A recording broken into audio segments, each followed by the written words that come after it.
Hello ladies and gentlemen, my name is Jake Kerr. I would like to welcome you officially to the BLXCK INK Podcast, episode number 43. Now, I'm recording this at 3 something in the morning on Monday. Like I was meant to do this yesterday or maybe the day before, but I just didn't have time for it to get around to it or whatever. My weekend was fucking jam-packed. I'm really treating my weekends as if they're like, weekends. I used to just kind of work every day. If it was a day that had a morning and a night, I would do something for BLXCK INK. And not saying that I didn't do anything for BLXCK INK, but I really kind of prioritize, stuff for the house or stuff for myself or whatever into the weekends, and then really leave the weeks open, like the weekdays open, just to really execute things for BLXCK INK. It's a hard, I've talked about it before, so I don't want to go on too much about it, but it is a hard task knowing when's a good time to be doing things for what parts of your life, and also how to prioritize or justify these decisions that you make. And a lot of times in small business, you kind of get into the habit of just doing all the work you have to do for your business all the time, so that you never feel guilty for not doing enough for your job, or if it starts to fail, you don't want to be able to think like, oh, well, that Tuesday that I took off to fuck around, or that week, because this is the thing, like a week, when you're in control of the discipline, when you're in control of the workflow and everything that's happening, a week can disappear so quickly. I literally spent last week, I think I took ownership of the screen printer. Oh, I've had my screen printer for a week today. How fun's that? Oh, and by the way, that's why I'm kind of like not talking with my full passion that I usually talk with, is because Riz is still in bed and I don't want to be yelling too much and waking her up unnecessarily. But obviously took ownership of the screen printer last week, so the whole week following that was literally just I know it sounds silly, and this is one of those things where over the weekend I kind of had to process what this was, that I kind of felt like I lost a week, that I didn't really move forward. I didn't obviously I sold as many shirts as I sold during the week. That's great, but the thing that I found was I was like, I didn't really move forward this week, and it forces me to have these conversations with myself internally, going well, obviously some weeks you're going to have really good weeks as far as sales are concerned. Sometimes you're going to have really good weeks as far as social media or being social in general is concerned, or interaction is concerned, or engagement is concerned. You're going to have great weeks where you get followers, or where you get likes, and where you get comments and all the rest. And then there's other weeks that are good in ways that I don't think it's that you have to search for the way that it's good, and I think it's more you have to understand how it's good. Because what I got out of this week that just passed, even though it seems like everything kind of stood still, the work that I did is work that takes a long amount of time. There were 2 full days there that were just kind of cleaning and arranging things around this screen printer, and working out the ergonomics of how this is all going to work, and adjusting things until I got to a point where it works. And I feel like sometimes, I'm not sure what this is called exactly, but when you don't let the idea of what something could be stop you from doing it. And I think it's easy, for me, the biggest example of that is going to parties and stuff. I always get scared going to parties because I get worried about this could turn out like this. You know what I mean? Even yesterday I didn't go to I won't go into that anyway. But I feel like the thing about the screen printer is and what it's teaching me so far is that just the idea of how this is going to be set up and how this is going to work, and right, here's going to be my workstation. I'm going to have this bench set up to the screen printer. I'm going to stand here. I'm going to work here. It's I go through all of that kind of schematics in my mind of how I'm going to arrange things. And if I don't see a flow kind of oh, yep, it's going to go from here to here to here to here. If I don't see that, then I have trouble executing it. If I don't see that plan in my mind, I have trouble laying it down. And I think one of the things that I took away from last week is just being able to say, right, what are the bare ingredients of what I'm trying, the bare ingredients of what I'm trying to fucking execute here. So it's the screen printer, it's a table, it's the squirty bottle, it's the gloves, it's the clothes that you're going to sprint on, the clothes that you're going to print on, the inks and all that, and just kind of accumulating them and just starting your work and letting the pieces kind of fall as they may. I must admit, I like to have a plan going into things. I like to know exactly how it's going to look going into it.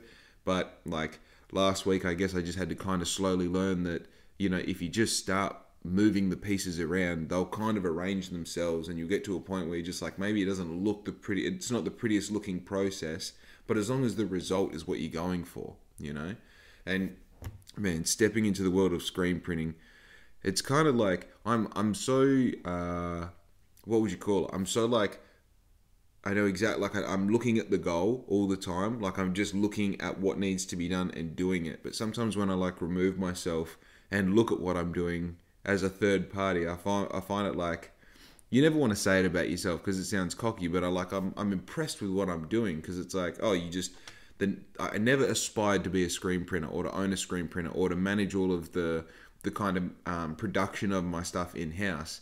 But when it became the next thing that my business had to do, it became so obviously the thing that, like, okay, well, regardless of how you feel about the process, this is the next step you have to take. And it's like, cool, goes out and buys a screen printer, starting to learn the ins and outs of screen printing. And now I start to see a little bit more clearly in my mind that it's probably only 6 or 8 weeks away. I'll be confidently screen printing things and not thinking about it and knowing all the little nuanced techniques and all the rest. In like a year's time from now, I'll just be a screen printer. That'll just be something that's in my resume.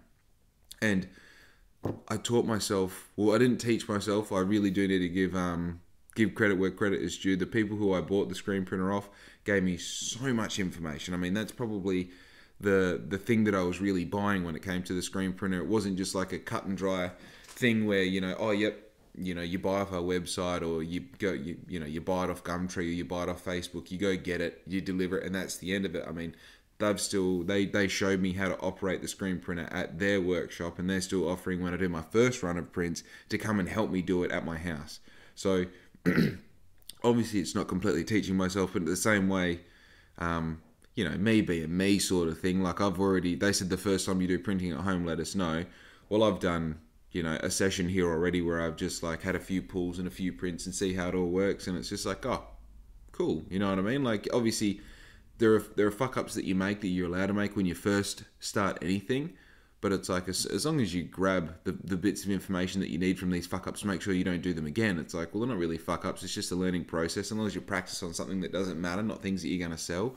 So I really do like give myself a fucking pat on the back for going like, you know what, you just like didn't even question it, like it's a fair amount of money to spend as well. And it was just like, well, as soon as I get that money, I know what I'm spending it on, a fucking screen printer. I need it for my business, So, and also like,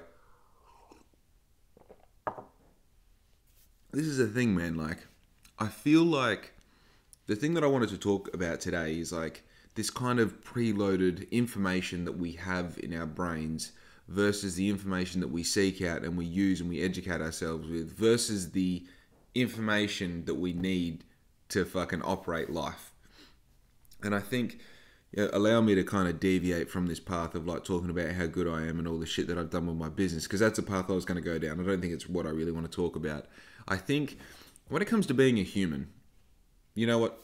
Let's full stop that last thing I was just talking about, and let's talk about this new thing, okay? Thanks for agreeing with me. So when it comes to being a human, I think, obviously, we only have the information, we're only as good as a story that we've been told, as I like to say. We only have the information that we've been exposed to, we've been told and educated throughout our lives, right? And the problem is that we build up this kind of narrative, I guess, this narrative around our whole experience and our whole life and how we've experienced things and what we've learned along the way. We build a character, and basically we make this character of who we are, the main character of our stories, which is this narrative that we're telling ourselves. And I feel like we get to a certain point where the neuroplasticity of our mind slows down or stops or whatever, gets to a certain point where you feel like you've got enough information to kind of march forward into adulthood, You kind of get to like maybe your early mid-20s and you're like, okay, I'm starting to get a grasp on things, and you start to define who you are, and you start to like build these ideas of like the sort of person that you are and how you fit into the world. And I think when I look at what's going on, like this whole lifestyle that we're living in a modern, 2021, almost 2022, and what it means to be like a 20-something-year-old in this time, and like trying to relay. See, this is the thing. I hear all the stories that my parents and my aunties and my uncles tell me, people that I can trust in my life, people that are not going to lie to me about the past. I listen to the stories that they tell me about their past. And then I listen to the stories that people my age tell me about their past. And I get a better understanding about humans talking about their past before I try to draw a picture of what the past actually looked like, right? And when I'm thinking about what the past looked like, I try and like, I seem to have this ability, I don't know whether this gives me, I seem to have this ability to like look at the elements of life that make up these kind of, packs of information that we use to live our life, right? And usually it's simplified into really simple things. It's like what you eat, what you do, who you hang out with, like relationships in general, the job that you have. You know what I mean? There's this pretty fundamental parts of life that seem to be categorized really easy. And I feel like the thing that I have different from, or the experience that my generation is having different from my parents' generation, is the fundamentals are completely reprioritized. And unfortunately, there seems to be, like before, where say if there was 4 fundamentals for, say, my dad living his life when he was 20 something years old, there was 4 fundamentals and they all shared the same amount of importance in his life. He gave the same amount of importance to his job as he did his relationships, as he did his home life, as he did his hobbies, right? And I feel like the thing about the modern, I feel like I'm whispering a loud voice, by the way, so that I don't wake up Riz. If you're noticing that, I'm really sorry. If you're enjoying it, let me know. If you don't like it, let me know. Anyway, so I feel like these categories that, my parents seem to fit all their life into allowed them to get to a certain point where if they had wins or losses in their life, they could completely equivalate it. Is that the word? They could align it with how much time and energy they're spending in these categories in their life, right? And I know this seems a bit fucking far out thinking at the moment, and I'm not sure I even have a full idea of what I'm talking about, but I do see something in my mind where this all makes sense. And so when I look at how these like groups of information were kind of compiled for the generation before me and how we compile it as a generation that I'm living in right now, I find that these factors that my parents never had are the things that are completely, I don't know whether they're distorting us, I don't know whether they're fucking taking us off the right track, or I don't know whether, like the 2 things in life that you can't ever escape are death and taxes. And I think, let's say 3 things, because it didn't even touch on the thing that I was going to make a point of. I'm sorry, it's 3 o'clock in the morning. I'm fucking trying to get by here. So it's death, taxes, and change. And one thing that I do always try to take into account when I look around is that to be a good businessman, you really need to be able to adapt very quickly. You need to be able to make the change that you need to make, and you need to be able to see the change that's coming and make adaptations so that you can best put yourself in the best possible position for when that change comes. And the thing about change is it happens so small. It's like a small baby change happens every minute of your life, and you don't realize it until one day you have that retrospective ability where you look at something and you go, that always used to be a particular way, now it isn't, And the thing about all these little micro changes from, say, my dad being a 28-year-old man to me being a 28-year-old man, I feel like a lot of the changes that we don't see but are super important are changes to the amount of energy, effort, and time we give to these fundamental categories of our life. Let me give you an example. I feel like relationships these days have taken a real fucking shot.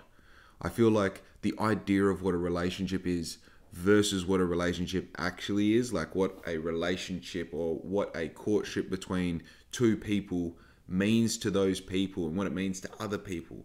I feel like nowadays, whether it be because of the apps, like what would you call it, like everybody watching movies and TV shows all the time and everyone being surrounded by these faux narratives that other creative minds have come up with and put together absolutely beautifully and displayed to you in front of you on your television in beautiful high definition and all these colors and the exact right amount of time and using these beautiful actors and all the rest. Because of that, I think we have, just focusing on relationships, I think we have a really fucking weird idea of what a relationship is these days. And I think instead of trying to build a relationship with people, we try to build these, what would you call it? Advanced aesthetic friendships. I think we spend more time building something that looks like a relationship with the person that we love or that, we're in a relationship with, so that other people will identify us as together, And obviously, like, you add in the, sprinkling some exposure to social media and, how that's all fucking, I feel like social media has changed what relationships are 5 times just in the past fucking 5 years. Like, those people, we were even talking about it yesterday. A friend and I were talking, like, just going out for lunch and the expectation that like one of you is going to put up, if you go out for lunch with your partner, it's like, it's not that there's an expectation, but there is definitely something in the air of like when the food comes out and it's all looking pretty. I mean, half the restaurants you go to these days make food that's attractive so that when you take a picture and put it on Instagram and tag them, it entices other people to come to that place and eat food. But when you look at the relationship side of things, it's like when that food comes out, the bloke that I was having a chat with yesterday, he was explaining, you know, like it was weird where it's weird when, you know, there's this like, oh, you going to take an Instagram photo or am I going to take an Instagram photo? And sometimes she takes an Instagram photo and expects you to take an Instagram photo as well. And then the poor third party person who like follows both of you and realize like, oh, these guys are definitely at such and such. They both posted a photo and one of them even has the other one in the background on their phone. You know what I mean? So it's like just how social media changes our behavior and changes these weird expectations within the relationship that just purely never existed before. You know what I mean? Imagine me traveling back in time and telling my dad, like, you're not going to believe this, but by the time I'm your age, we're going to have phones and we're going to be pretty much like forced to take photos of our food and tell everyone about it by our partners purely because that's like the societal norm now. You know, it's just such a weird thing to imagine. It's so weird. It's as weird as me imagining my dad sitting down with my mum and having a dinner when they were my age and not doing that. You know what I mean? I feel like sometimes like I feel like I see people at restaurants. I'll see couples at restaurants, and not that I go to restaurants very much, but when I do, this is a pretty common thing that I see, and you probably see it as well. You know, they sit down and they do that thing where they talk and they have that moment where it's like, you know, like, look, we're talking, we're not on our phone. And then they get their phone out and then it's just, you know, one does it so the other one has permission to do it sort of thing, and then they'll be on their phone and it was only going to be for a minute. But now it's been 5 minutes and they're accidentally dragged into the scroll. So they're there for the scroll now. And then something comes out and it will break their interest. And all of a sudden it's like, yep, of course, I'm going to put my phone down. The other one puts their phone down and the drinks come out, say. And they start drinking their drinks. It's just like, hey, I know this sounds super gay, but why don't you fucking put your phone somewhere, put both your phones in her bag or put both your phones on the floor or just something, just where you can't be distracted by them. And bro, just hold her hand and look her in the eye. Like, just do it. Just do it. You know what I mean? Just hold her hand and look her in the eye. And the crazy part is there'll be people listening to this podcast right now getting uncomfortable at that thought. What the fuck are you doing in a relationship if you can't do that? You know? Like, actually give yourself an opportunity, a chance to have a moment with this person. And maybe you're her, maybe you're not him. Grab his hand and look him in the eye and say how you feel. Practice talking about how you feel. Practice talking about your emotions. Practice not being on your phone. You know what I mean? The reason that all this has come about is because, and I don't want to get too much into it, but basically, like, I found all my friends have been fucking breaking up at the moment, right? And, you know, the bigger reason, I don't know. Maybe the world is fucking burning metaphorically at the moment. I think there's so many stresses and so many factors in today's life, and the way the media just keeps us fucking scared all the time, that maybe people can't handle even the thing that is meant to keep them together the most, being the relationship, you know. But all of my friends seem to be breaking up or having these weird troubles. And then when you find out after the fact what the internals of what people's relationship looked like before they broke up, you realize that a lot of them look the same. They look really unhealthy. They look dirty, you know. There's a lot of people not enjoying themselves. There's a lot of people missing like the fucking basics and essentials of being in a relationship with someone. Like, I'm in a relationship with Larissa because I love spending every day with her. You know, like we hung out so much at the start, and like, for anyone who doesn't know, Larissa and I's relationship, it's been, I mean, we still haven't asked each other out. Like, I haven't asked her to be my girlfriend. She hasn't asked me to be my boyfriend. We just, like, for the longest time wanted to agree that we did it for the sake of each other and not for the sake of having a relationship. Not for the sake of having some fucking Facebook status or, you know, having someone in your bio or having photos with someone all the time on Instagram. It's like, no. I want to spend time with you because I like spending time with you, you know? Like, I feel like the absolute bottom dollar, the foundation of everything that we're doing should be that if you and I are in a dark room, just you and I forever, we could stay in that dark room locked up as long as we have each other. You know what I mean? It's like, it's not, I don't want to have this person in my life so I can impress other people that I don't know with this person that I have in my life all the time. You know, it's like kind of, it's going the arse end about doing anything. And I feel like the problem that that like the catalyst for all of this happening is people having an assumption of who they're in a relationship with, and people having an assumption of what the future is going to look like, and working towards that assumed future with this person they assume is the person they think it is, and not getting the result they want, and then having resentment for that person that they did it with.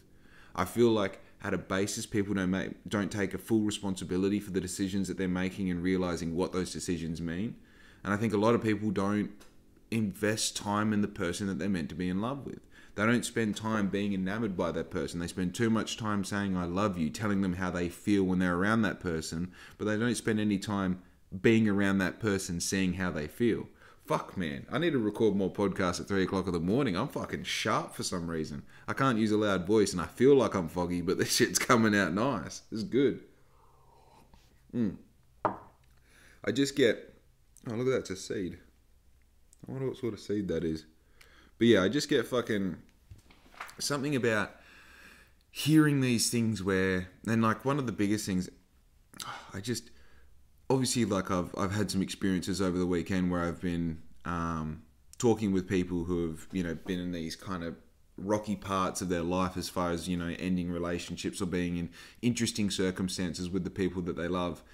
And I don't want to throw anyone under the bus. So the last thing I wanted for the people that I was talking to, any one of them, to listen to this and go like, oh, he's talking about me. Which is, you know, in reality, I say a lot of wild shit on here. A lot of it's for entertainment. And, man, I'm not trying to fucking hurt anyone's feelings. You know what I mean? I'm really not. Realistically, I don't even know what I'm doing here. I just want to fucking record a podcast, get my thoughts out. If I've got something interesting for you, I hope it lands, sort of thing. But I don't want anyone to feel like I'm individually talking about them. So if you are listening to this, whoever I caught up with on the weekend, don't feel like I'm attacking you. I'm just exploring this idea. But without getting too specific, the person that I was talking to is someone who participates in the fly in, fly out lifestyle. And obviously, like, you know, the first thing that you go to is they make a lot of money. It's like, well, that's cool. You know, making a lot of money is cool.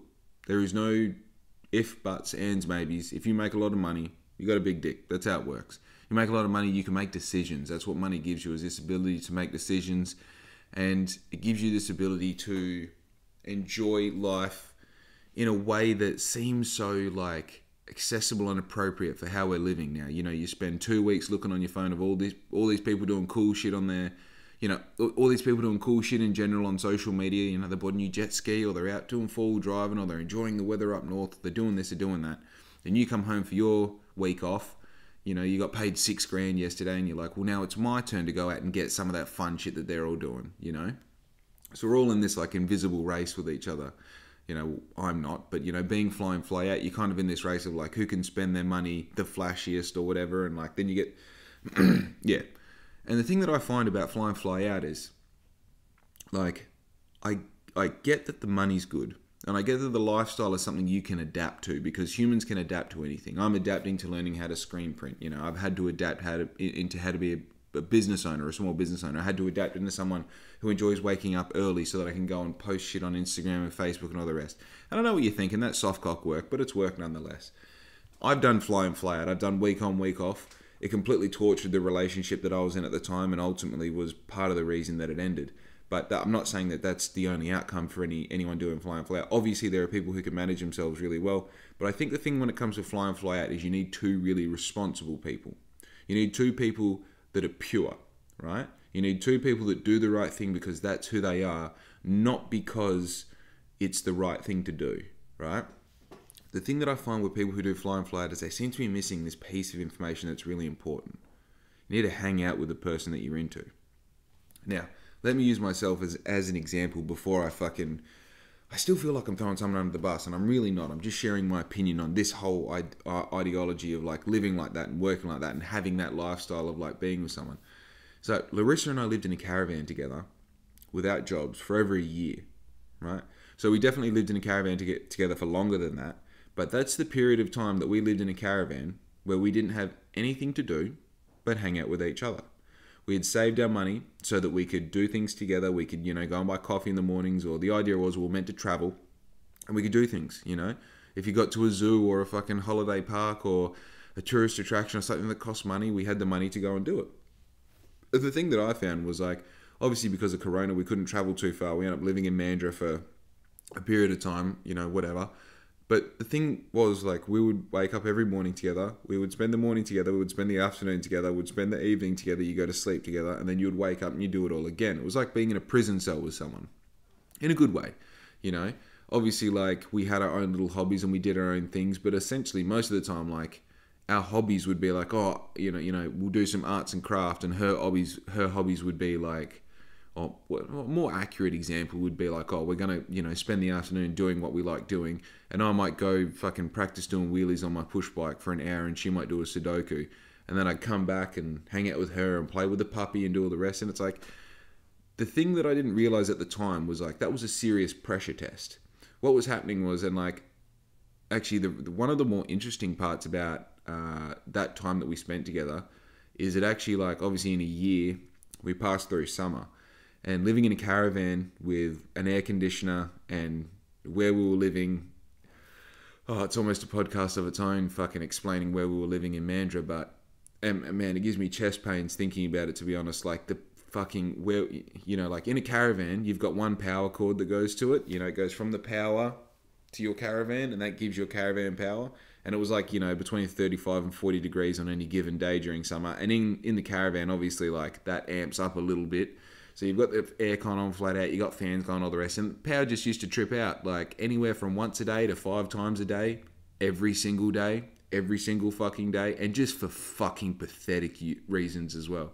Like, it would just be like, you would go there and the person who we were living with just had like 15 things plugged into like one PowerPoint, power board to power board, and had all this stupid shit, toasters and air fryers and electric scooter chargers and a phone charger, and obviously my power coming out of there. And somehow my power never got prioritized. It's like, hey, that's my whole house. Can we make sure that never comes out? Because I always need power because it's hot and the aircon and shit.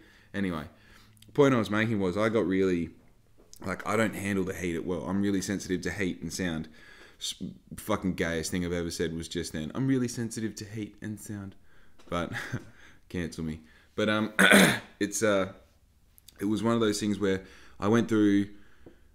I would actually go as far as saying it was a rough patch in myself, where I was dealing with some stuff. I was quitting nicotine, and I was also fucking just hot all the time. You know what I mean? It was one of those things where I'd be sitting there in short shorts, no shoes, no singlet, nothing, with fucking the aircon on and like a cool thing on my head so that I get the breeze coming past and all the rest, and it would still just fucking drive me absolutely bananas, And I felt like some of, if not all of this aggression in one way or another would get taken out on Larissa, whether it be saying things that I don't mean, being verbal in a way that I shouldn't be verbal, or whether it was in my actions where I'd stomp around and fucking all the rest, that bullshit stuff you like to do when you're in a mood and you think that it's all worth it at the time. But the big thing I took away from that is, like, for me, and as much as I don't want to say like I tested Larissa like I did, I unknowingly tested Larissa with these bullshit behaviors that I had. But at the end of the day, like, I know she's solid. I know she's ride or die. And obviously we had months and months of having great times during winter and all the rest. And when I talk about these shitty times, I'm talking about in summer. Like, mind you, it's 10, 15, 20 minutes a day, an hour a day at most. And hopefully it wasn't every day, but it was, like, still the amount of time that was good versus bad. This is the point that I'm making. We still had so much good time. We also had a significant enough amount of bad time for me to know that, like, she is ride or die. She's here for the good times. She's here for the bad times. When things turn dark, she has more interest in helping me out than she does going like, well, that's your problem. I'll see you later. Deal with it yourself. Come back and talk to me when you've sorted your shit out. And then when the times are good, it's like she was the sort of person where she would do nothing but add to those good times. If the time was good, she made it great. And the thing that I took away from having this like unadulterated, year of just backwards and forwards communication, of just constantly learning about each other and figuring as much as you can out. I feel like that year for us was like 5 years of what our parents got, because like time is so much more, I feel like time is so much more loaded now. You know what I mean? Like, to spend a year with someone now is kind of like, and especially in this situation where like we're on lockdown, you have social media accessible, you have all these kind of like bullshit ideas about what relationships should be because of movies and because you're friends and because of all the rest. And it's like having that like accelerated time in each other's pocket, and also in our 20s when we're still learning about ourselves and having that communication ability where like we can describe what we're going through along the way, and instead of it being a thing of like, I don't know, instead of it being, how do I explain it? It's like everything's just adding into this, you know, kind of like building that we're building together, and we're both contributing the same amount of things to this building. And then after that time, you kind of, and like, don't get me wrong, I would love to be able to do that forever. And the thing that I find amazing about Larissa is I feel like I could do that forever with her. And that's why, like, obviously marching forward into this, like, courtship that we have where it's her and I, it's like, it's so easy to continue marching forward, you know? And as I say to my friends when I talk about the sort of relationship that I have, it's like, the relationship that I have makes no temptation worth it, you know? And like, that's essentially what all this is about. You know, it's like being able to like know exactly the path that you're on and not have a question as to why you're on that path or whether you want to get off it. And that's where I'm at. I'm on this path. I have her by my side and it's all good. And when I ask myself, where does that come from? I feel like it comes from a place of like, we didn't force saying I love you onto each other. We didn't force getting into a relationship. We didn't force like going like, right, this is who we are as a couple. This is who we are as a team. We spent so much time just realizing like, right, do I like spending time with this person? And if I do like spending time with this person, let's test it. Let's test it. Let's test it. Let's test it. And of course, we did the thing that you do when you first meet someone and you literally don't spend any time apart for the first fucking, it can go anywhere from like a day to 6 months. I think we got about, 3 months in and just like, okay, we've spent so much time together, we may as well just start living at whatever house we're going to live in. And, that turned into what it was. And you kind of, you have to have that first year of, I feel like almost living out of a bag where you respect each other's space, but at the same time you want to be in it. I feel like that's a really fun part of a modern relationship where you kind of have that thing where you could be living at home, you could be sleeping in your bed, but you'd rather sleep in their bed. So you do the bullshit things like having 2 toothbrushes and having a set of shit at their place and a set of shit at your place, and taking a bag with you so that you can go to work after you hang out with them so you don't have to go home. All that sort of bullshit, And like, I guess that stuff is as important as that year that we spent together. But I think the really important part is that year. Is like having that completely just like unadulterated time with each other where you really just, I don't want to say get to know each other because it's too simple. I feel like you get to know each other's shitty and best parts and you make the choice like, do you like it or do you not? And then I can tell like people who get in a relationship where they're doing fly in, fly out, and they maintain a relationship where they're doing fly in, fly out. Now, I don't want to taint any ideas of like, for me, the fly in, fly out experience, for me, the shift work experience, like not even fly in, fly out, even when I was just driving trucks doing 4 days, 4 nights, 4 off, every time that I'm not home, especially during the night time, because of the experience that I have, like, I feel like they're just fucking someone else. Like, it's that simple. It's that simple. And, like, I'm not saying that even the people that I talk to on the weekend, like, that is not at all what I'm talking about. But, like, for me, personally, when I think about fly and fly out, the first thing that I think is, like, when you're not there, what do you honestly think is happening? What do you honestly think is happening? And, like, I say this not because I'm a fucking deviant and it's because, like, what I did or what I would do or even what was done to me. I say this because I'm a human and because I know the flaws that I have as a human, and I think I'm a pretty good person. So I'd hate to know what a bad person does, thinks, executes. You know what I mean? I feel like if you're away for 2 weeks at a time, man, you can't even fucking blame someone for wanting to look over the fence. 2 weeks is a fucking long time. If I had to go 2 weeks without my dog, it would fucking kill me, let alone 2 weeks without Larissa. It's just one of those, like, sensibly. I mean, let's talk about the shit I was talking about before. If I spent a year with Larissa and I feel like I kind of like, you know what, this is someone who I do want to invest, I feel like these people say I want to spend my whole life with them. It's like, just fucking chill out, brother. How about the next year? How about the next 6 months? You know what I mean? Like, getting married when you've known someone for fucking even 2 years is bizarre to me. Like, you don't know this person. You barely know who you are. And now you're making a commitment under God to this person forever. Honestly, let go. Let go of it. You know what I'm talking about? Let go. So, the thing with, like, flying flat, I mean, let's say you've been with someone for a year, right? And you met them, you're doing 2-in-1s, you've known them for a year, you're still doing 2-on-1s, that means that you've spent like 66% of the time that you've spent with this person away from them. And as much as you can talk on the phone and do FaceTime and all the rest, and like I'm completely getting rid of the idea that they might be fucking someone else as well. Don't even worry about that. How well can you possibly know that person?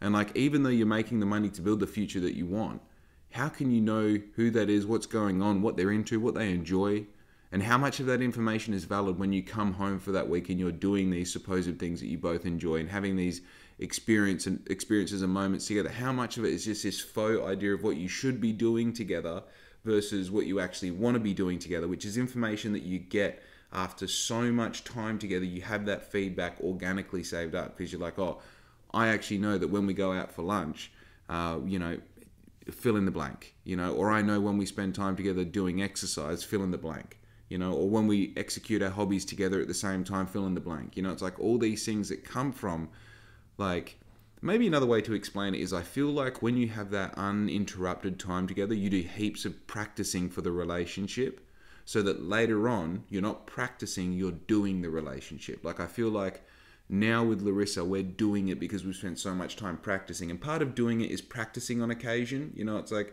do you want to go try this? Do you want to try this new thing? Or do you want to, try this new exercise or hobby? Or even if it's a new food or this new dining experience, that's all practice, you know what I mean?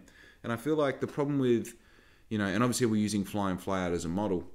I think this model relates to a lot of people in shitty relationships that might, they both live in town, they both, have normal jobs where they drive to and from their jobs and they have a house together and all the rest. Like, even then, if you're working 9 to 5, Monday to Friday, and then on Saturday doing half a day, and your partner's doing, let's say your partner's doing the exact same thing. So every day you have until 8 o'clock in the morning to do whatever you want with that person. And then after work, you've got from 5:30 onwards to do whatever you want with that person. And then on Saturday, you've got the afternoon. Then on Sunday, you've got all day to do that shit, whatever you want together, and spend the leftover money that you've got from your pay together. And that's the essence of your relationship, is that time that you get together. How much, like, when you think about it, how many hours are in a week, right? And then you take out all the hours that you work, and then you take out all the hours that you sleep, and then you take out the hours that you have for yourself, and that's how much time you've got left for your relationship. And I wonder, how much execution can you do? How much practice can you get in to get it right?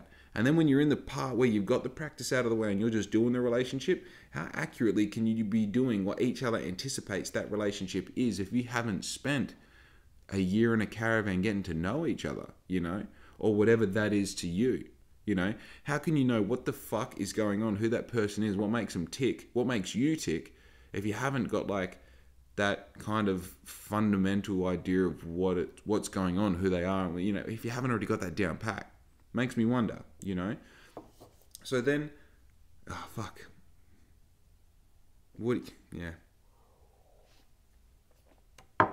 It just makes me think that people have an unrealistic expectation of themselves and these people that they're supposedly in love with. And furthermore, it makes me wonder what the future's going to be. Because now I'm starting to see all these relationships implode. And it's like, yeah, dude, like, it's because you don't know who you're dating, And I know, this is the shitty part. I know the human experience. And like, the reality is like, I've had a normal job. I've had a fly in, fly out job. I've worked shift work. I've had enough, I would call them like semi-serious or serious relationships where I can see, like, and this is the thing, like, having those relationships, having them go sour, having people leave me leave people, whatever it is, having really fun relationships, having really shitty relationships. I think the thing to find, I know it sounds like I've had heaps of relationships. That's not necessarily the case. I've had a few, and you get all the different elements and you look at them retrospectively and you go like, right, where did I go right? Where did I go wrong? How do I change my actions so in the future I get the result that I want to get? You know what I mean? And the thing that I find when I'm 28, man, I'm coming in with 28 years experience and half a sensible mind on my shoulders, I fucking hope. And the thing that I see with these people that are failing around me, or their relationships that are failing around me, is these really obvious things where it's like, you don't know each other. That's what the basis of all this is. You haven't spent enough time enamored by that person and letting the nuances that is their character just overwhelm you and become in love with that. You know what I mean? Like, if I use, like, when you get a puppy And like everybody watches everything that the puppy does, and the puppy yawns, and everyone's like, "Oh, he yawned just like a human," you know what I mean? And then all of a sudden, you know, like the puppy walks around and looks kind of sleepy, and you're like, "Oh, look, he's looking kind of sleepy, like a human looks," sort of thing. And everyone's like overwhelmed by these tiny little parts of the puppy. But I mean, the puppy is just doing a puppy and doing being a puppy and doing puppy things. So you kind of you forget that it's a puppy, and of course, a puppy yawns and looks sleepy because they sleep and they're dogs, you know what I mean? Like, of course. But then all of a sudden, these tiny little bits all add up into this massive bag of things that you love about this dog. I love being around her because she does this and she does that. And it's like, that's how it should be with your partner. You know what I mean? Like, when she walks out and she's all like sleepy and all the rest, you should be like, "Oh, look at you all sleepy." You know what I mean? Come here, let me give you a kiss, because you know what they look like sleepy, and you know what she looks like when she's happy and vibrant and all the rest. And right now she's not happy and vibrant, she's all sleepy and she looks kind of grumpy. And it's like, that's the part that should be so fucking exciting to you. That's your partner, that's your person. That's who you think you're going to spend the rest of your life with. You know what I mean? If their fucking morning breath pisses you off, you know what the secret is? They're not for you, bro. That's what this is. If their morning breath isn't the best part of your fucking day, you know, up until that point, obviously it gets better. There's better things in your partner's morning breath. But the first thing in the morning, if that person's morning breath doesn't fucking tick your box, then that says heaps. It says you're not in it. It says you don't know who this person is. I'm not saying you should enjoy the smell. I'm saying that you should love the smell because it came from them. You know? Does that make sense? I'm a guy talking to himself and he's fucking in his house at the moment. I don't know if this makes sense at all. It's fucking 4 o'clock or something. You know?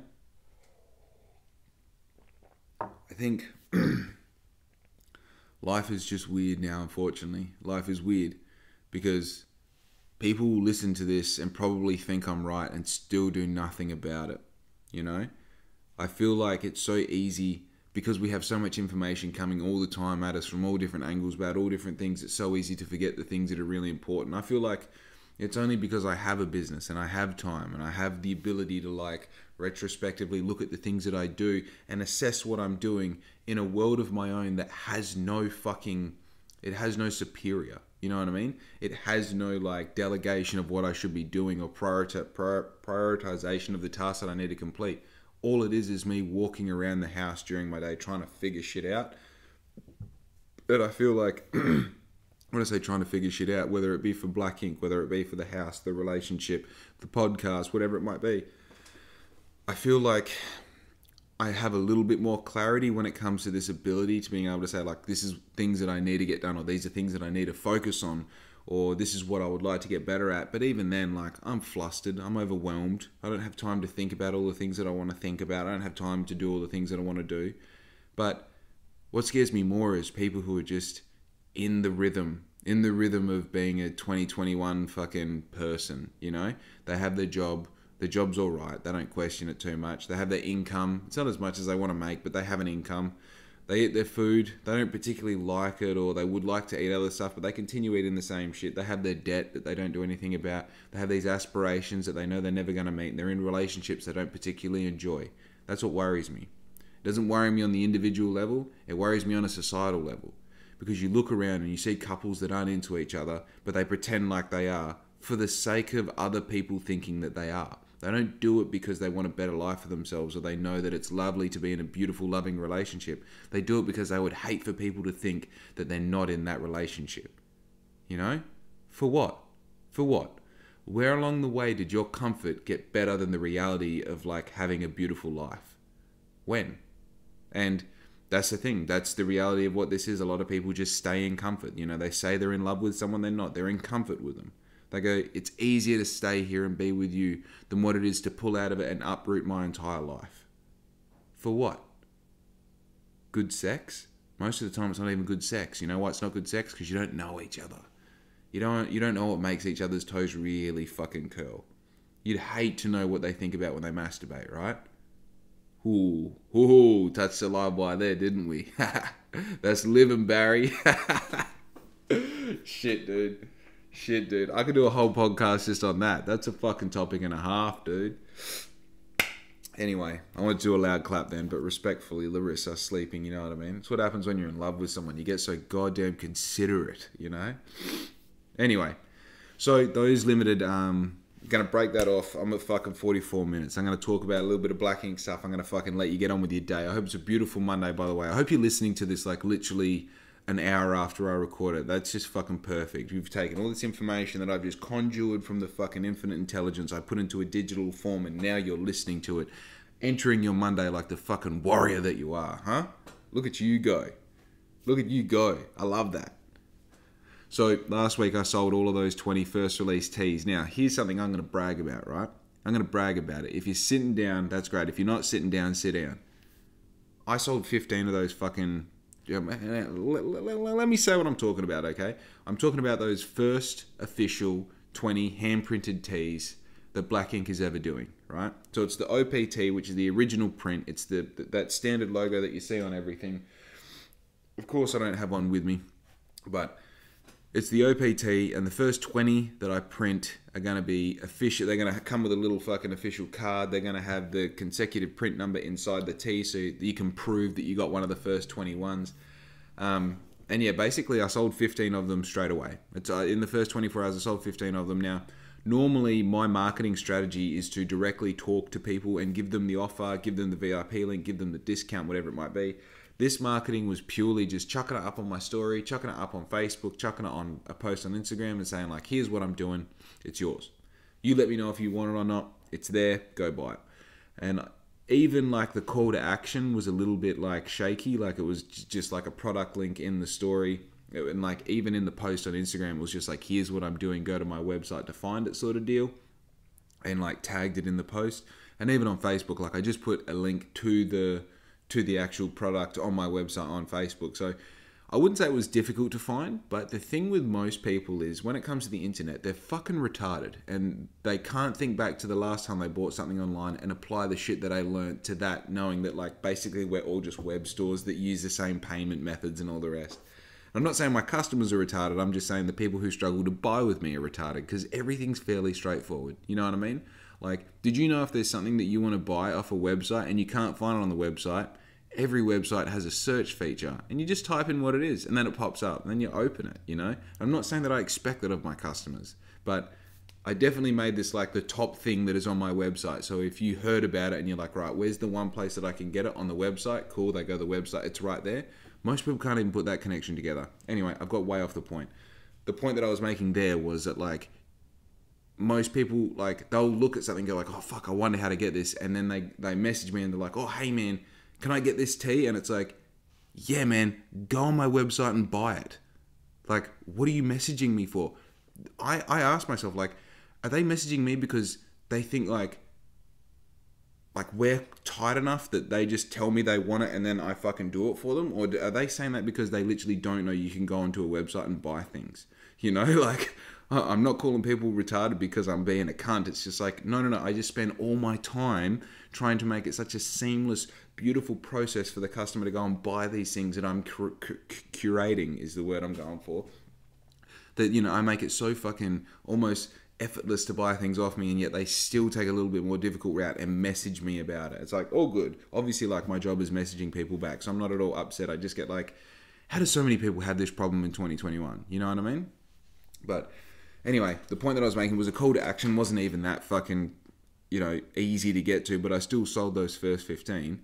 And then I'm talking to my buddy that I've gone to school, that I went to school with in year 11, right? And I was talking to him, I was like, hey man, I'm not sure if you, because he doesn't have social media, you know what I mean? He's one of those dudes that just fucking, no social media, he just, you know, I don't know, I don't even know how to explain him. He's surprisingly like one of my fucking all-time best friends, and like, kind of snuck under the radar for years and years, you know what I mean? Just one of those people where you turn around and you're like, wow, I actually can't fault this person at all. Not one bit.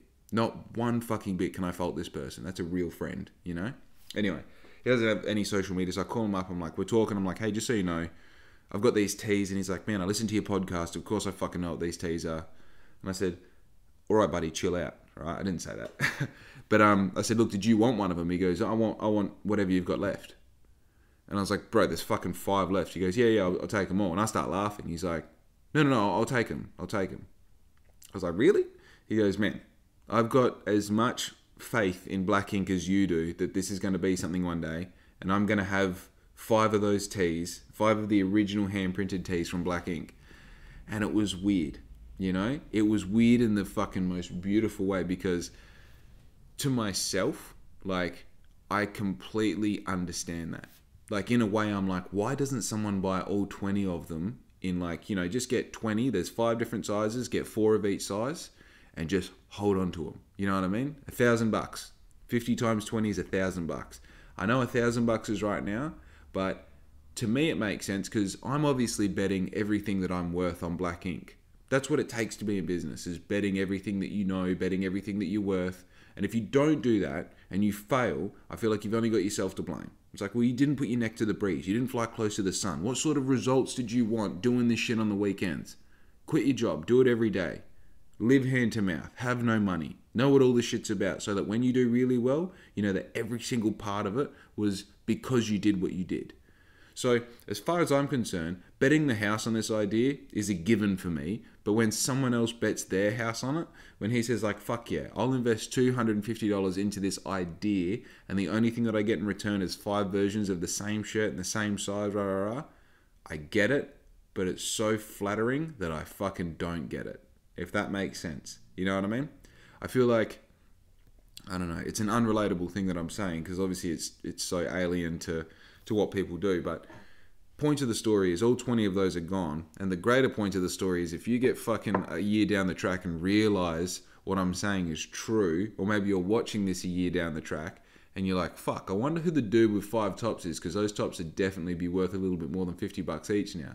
Shit, I wonder if I can get one of the original NFTs. Shit, I wonder if I can get one of the original Law tees. It's like, man, yeah, I just feel fucking, I feel lucky to have a friend that sees that. I think the thing that I appreciate most about him and what he sees is he sees my faith. He doesn't see the work that I'm doing, or he doesn't see the results that are coming out of it. He just, like, I feel like he like, you know, he lets me be unapologetic with my ideas. He lets me be passionate, and he sees it, and he kind of like wants to be there for it. You know what I mean?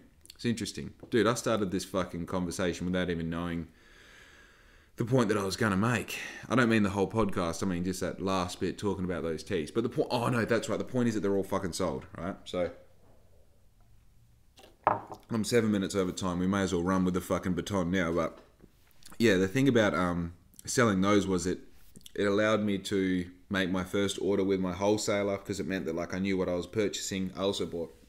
I got those 20 tees, and I got some backups just in case I fuck up the prints, and I got some hoodies, and I got some muscle tees. I got some super cool different types of t-shirts as far as like the finish on them. I've got some other shirts to experiment with that are like going to replace the shirts that I'm using now. They're essentially the same shirt. They've just got a little bit different neck and a little bit different top kind of shape. They're a little bit more box shoulder. So I'm now super fucking excited. You know, obviously, like, you're excited every step of the way, but now it's starting to get real, because I'm going to have like the screen printer, the inks, and the shirts to print on. So it's just a case of like putting it all together, getting good at the skill of it, and then I'm officially producing some of my own stuff, you know? But look, you're going to hear all about this in the week coming up. You're going to hear all about this in the years that fucking go by recording this podcast. It's cool keeping this kind of little personal video journal with myself. So look, I'd like to thank you for listening. If you haven't already done all the bullshit with social media, you know, like, follow, subscribe. Oh, I hit fucking 50 subscribers as well. It's cool. I said on 49 subscribers for like 3 weeks, and I hit 50. How cool is that? That's fun. But it'd be cool if I had like 100,000, you know, but I've got 50. It's all good. It's all good. We'll get there. But actually, I think because I got like 50 subscribers on YouTube, I'm about to hit 1,500 on Instagram, and yeah, Facebook doesn't really count. TikTok is like every time you post a video, you get an extra 100 followers, which is kind of cool. But anyway, I'm talking about nothing now. I'd like to thank you for listening to this this podcast. I would love to hear from you if there's anything about this that kind of ticked your box, or, you know, raised your interest, whatever it might be. Or maybe you didn't like it, you did like it. Maybe you're the person that I was kind of like subconsciously talking about the whole time, and you want to have your opinion on it. Maybe not. Who cares? Whatever. I want to do that thing where I go, I'm out, but obviously Larissa's asleep, so I might just do the quiet version, okay? Anyway, enjoy the rest of your day. This has been the podcast number 43. I am out.